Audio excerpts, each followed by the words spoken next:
magandang hapon po sa atin lahat mga kababayan na dito pala tayo sa may ancestral house po ni Tatay Digong. Grabe mga kababayan na at ito po posibleng ipa-open to the public po mga kababayan. Makita po natin napakasimple po ng bahay po ni Tatay Digong. Yan po yung stand ni Tatay Digong.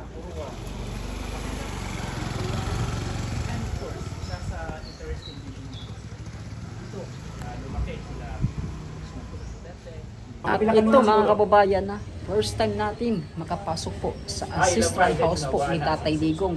At ito makita po natin ang gate, no? Mga kababayan. Iyan. At ito pala kung saan po nabuo ang pamilya Duterte, pagsasama, no? Dati na ni Ma'am Elizabeth Zimmerman at ni Tatay Digong at ang buong pamilya at mga anak po kasama na doon, no? Si Mayor Basti Duterte, si Kong Pulong, si BP Inday Sara Duterte. At yon mga kababayan, pasukin natin ang loob at ipakita natin kung ano-ano yung makikita natin sa ancestral house po ng pamilya Duterte. Iyan, no? Usa ka tuig sila din ma'am kanang manata si ayaw ko dili ko. Ay ko kana sa sir. Usa ka tuig kanang puyo dili sila Tatay Digong si Ma'am Zimmerman. Sa imuhang pag Na ako dire time. Kami wala ko kumalo kay bako po magdili. Okay, ang taker bago pa lang. Wala ba itong dire. Pero katong time na last nga ni puyo sila diri sir. Masa remember nimo. Wala ba di mo ka kuan kay ano nga ko anak ko kana sulod diha kana mga diha. Sila sila nakabalo dyan. Oh. Pero na-meet nimo si PRD personally. Wala pa. Wala ikuan na lang kay katong time na ni-transfer na sila. Alright. So kaning ma'am, So yung mga kababayan, si Tatay ay hindi pa niya masyadong kabisado kasi bago pa lang po daw siya naging caretaker po dito sa ancestral house po ng pamilya Duterte. At ito makikita natin mga kababayan na napakaluma video, DVD pa dati mga kabayan na. Mayong hapon. Ko kabalo. Gilos sa sila rumiyo diri. Bangko ra mo diri. Pero mga residente kabalo na dito. O kanang mga diri sila sa pictures. Salamat kay Sir. So napakasimple po ng pamumuhay ng pamilya Duterte. Sa panahon po na buo dito yung pamilya Duterte. At ngayon nakita natin, no, na talagang bihira ka lang po makakita mga kababayan, no, na ipapasilip ang pamumuhay dati ng pamilya Duterte. At siyempre, itong napakasimple, no, napakapayak mga kababayan na pamumuhay po ng pamilya Duterte. Siyempre yung kanilang dito naman makikita natin ang mga kwarto po ng pamilya Duterte. Yan siya kay Din Karot mga kabayan, sulit. Ayan.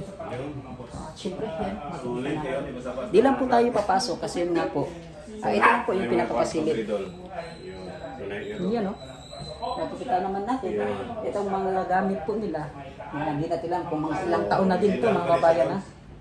Yan, no? Ito antique na to no? Kung ibibenta man mga kababayan, napakaswerte na makabili po nito mga kababayan. Napakaswerte. Yan. Ito po, yung mga antique na meron po dito na makikita natin na parang bagong-bago pa mga kababayan kasi nga po maganda po, no? Yung mga kagamitan na paano po nila inaalagaan po yung mga kagamitan dito po sa bahay po. Yan, no? Maraming salamat mga kabayan. Yan. Yan pa, napakasimple. Yan, no? So dito naman mga kabayan yung sa likod niyan. Yan, no? Di ba? Napakasimple lang po ng pamumuhay ng pamilya Duterte. Ito, yan, no? Wow na wow, ha? Yun.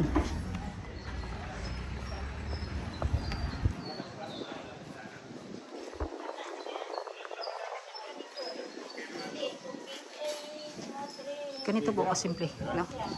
Ang pamumuhay. Salamat kay mama. Okay ra, yan na. Yun, no? Standy.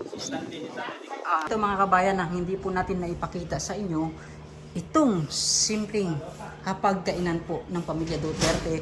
Dito makikita mga kabayan kung ano po yung mga ginagamit nila dati pa mga kabayan. Grabe, sobrang simple lang po ng pamumuhay po ng pamilya Duterte noon. Siyempre, nandun na po no, mga kabayan na si BP Inday Sara, si Miro Baste at si Kung Pulong Duterte. No, dito po nakita po ninyo mga kabayan no, itong simpleng pamumuhay po ng pamilya Duterte. Yan no.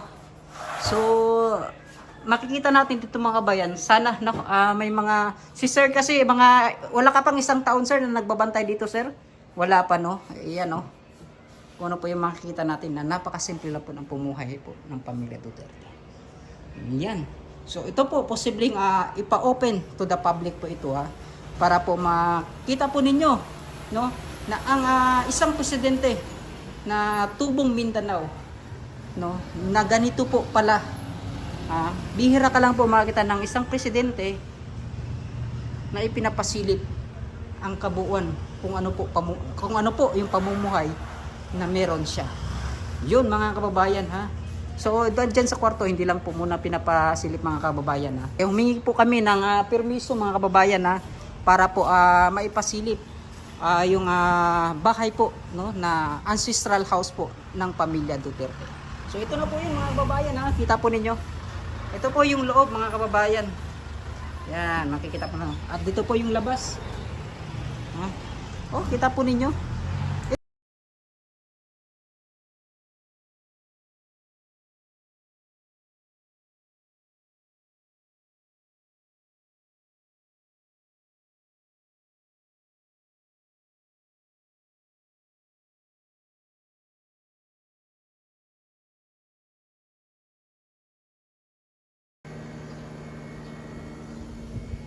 So sa mga gustong pumunta dito sa may Taal, Bangkal, Davao City, i-search nyo lang po, madali lang po yan sa may Central Park dyan, no? Madali lang po ito matuntun mga kababayan.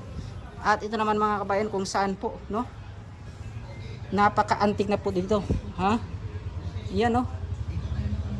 Yun. So siyempre may mga nagbabantay para po mapanatili ang yung itsura pa rin dito mga kababayan no. So need talaga yan ng mga may nagbabantay po dito. Yun no. So yun. At ito na nga no, first time natin na ipasilip no, na ipakita kung ano po yung pamumuhay dati ng pamilya Duterte. So yun mga kababayan.